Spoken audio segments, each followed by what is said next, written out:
Alright, doing a video on my Lila avocado tree, also called Opal. I got this late last September. It's now the start of August, so I've had a little less than a year. Bought it in a 5-gallon container from a nursery some people may recognize in Howey in the Hills, Florida. Some kind of natural farm. And it's been doing pretty well. I've got it, I had to spray paint white on the outside because we've had like 100-degree heat here in South Carolina, Midlands, and I didn't want it to cook the roots. I understand that black, and it does get real hot when it's black. I felt the difference between like black area and the white area, and the white area was cool and the black was like burning hot. So spray painting some white on there does help.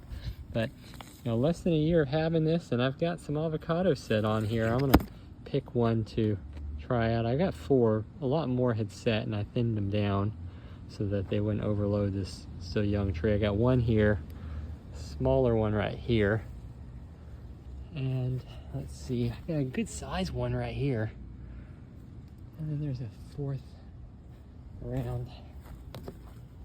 Yeah, this one here looks like it's gotten kind of sunburned.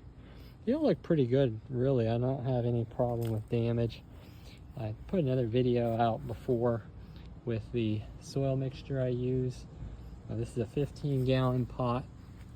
I do a mixture on all my potted plants. I saw some avocado grower in California had a video with this mix, and it works. I'm telling you, everything grows fantastic in this mix. It is a mixture of 30% peat moss, 30% perlite, 30% 3/8 inch pumice, and about 10% coarse sand, not play sand. And I do that up to, oh, maybe about here or so in here, and then I fill it up 2-3 inches with compost. I'll occasionally add some fresh compost. I pile up that, you know, more mineral stuff close to the trunk here, so the compost isn't getting on the trunk where it can create, I think they call it collar rot. And I put some bone meal and a little bit of oyster flour into the compost more recently to add some more calcium to it. The compost I use is from some sod farm where they take, what is it? It's like grass clippings, chicken manure, and hay. And it's a really, I think, probably a very high nitrogen fertilizer. I use a little bit of chemical fertilizer. It's an off-brand of, was it Miracle Grow from Walmart, Expert Gardener or something like that. And I make like a 2-gallon thing of it and put it on several pots. So I'm not really adding much chemical fertilizer, but I've got to get these things growing bigger to put in ground. You know, they say these things are pretty cold hardy, but that cold hardiness is only when they're bigger, more mature, and the whole thing's much more woody like this, and not so much like this green stuff part here. I don't do any of the whitewash painting on any of my avocado trees. I see a lot of people do that, especially out on the West Coast. But I haven't had really any problem, I don't think at all, with not doing the whitewash. Yeah, they fill in pretty thick with leaves and shade them out. It's pretty much always putting on growth throughout the summer. Don't seem to have much disease issues. I'll show you real quick some of my other ones here. We got quite the collection starting. This winter Mexican here is a beast. This thing's also less than a year old. And I bought this fantastic avocado literally just like 2 months ago, and like 2 foot tall. And this thing is freaking getting monstrous. And it's actually growing almost too fast. I'm getting a little nervous with just like how fast it's growing. And I got this Fuerte avocado, this little stick thing here, just, you know, a couple months ago, and this thing's already getting a little bit big.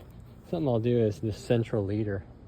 I'll snap the central leaders on them so that forces them to start branching a lot more.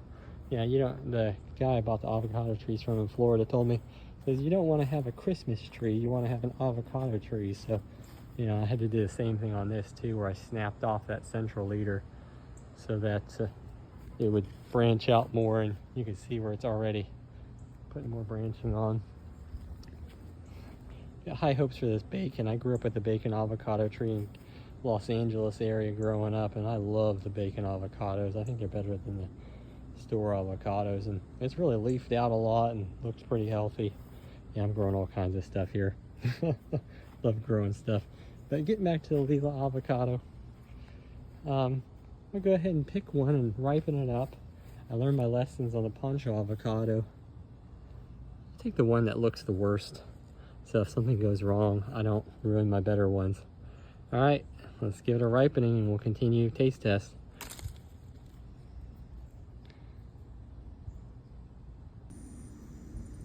All right, it's August 15th, been 15 days, and it kind of looks a lot like the poncho did, where it shrivels up a lot as it ripens, and I noticed as I press the top, it was getting where it squishes in. I just wanted to show you real quick that this is a very small one. I've got a couple actually much bigger on here, so I picked the smallest. I also noticed it looked like the tops turn a little bit more reddish as it got a little bit later into the month, so I don't know, maybe that's some kind of indication on these of ripeness. But we're gonna cut this one up and get my first try of a Lila avocado. All right, well, 15 days. I can't believe 15 days I let this ripen, but I wanted to make sure it was good and ripe because I learned my lesson on these Mexican type avocados. If they don't ripen enough, they are not going to be pleasant to eat. I just do a little twist. Comes out pretty easy.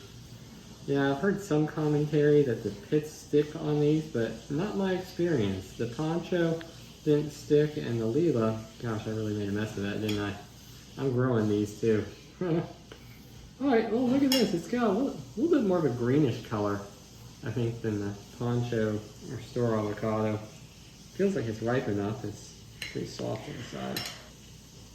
I'm going to go ahead and just take a piece here. I could probably peel it. You know, some say that these don't peel well. That one sticks a bit more. The poncho peels easier, but it's cleaning it off with my teeth.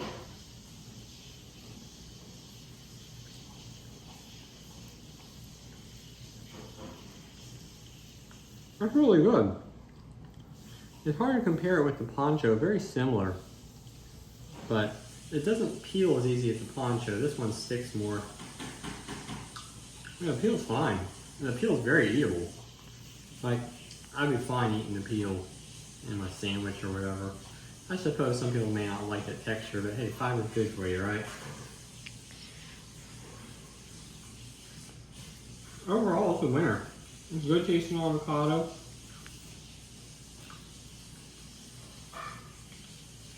And yeah, I actually like these ones better than the store ones, honestly.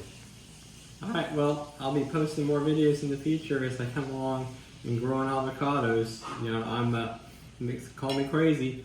I'm working on growing avocados in Midlands, South Carolina here, and I got some winter protection techniques. I've been watching a lot of videos, and I'm going to show you all when next winter comes. This winter, I'm just putting them in the garage whenever it gets below freezing, but next winter, I've got a strategy figured out on how I'm going to protect them, and that'll be in a future video. Thanks for joining.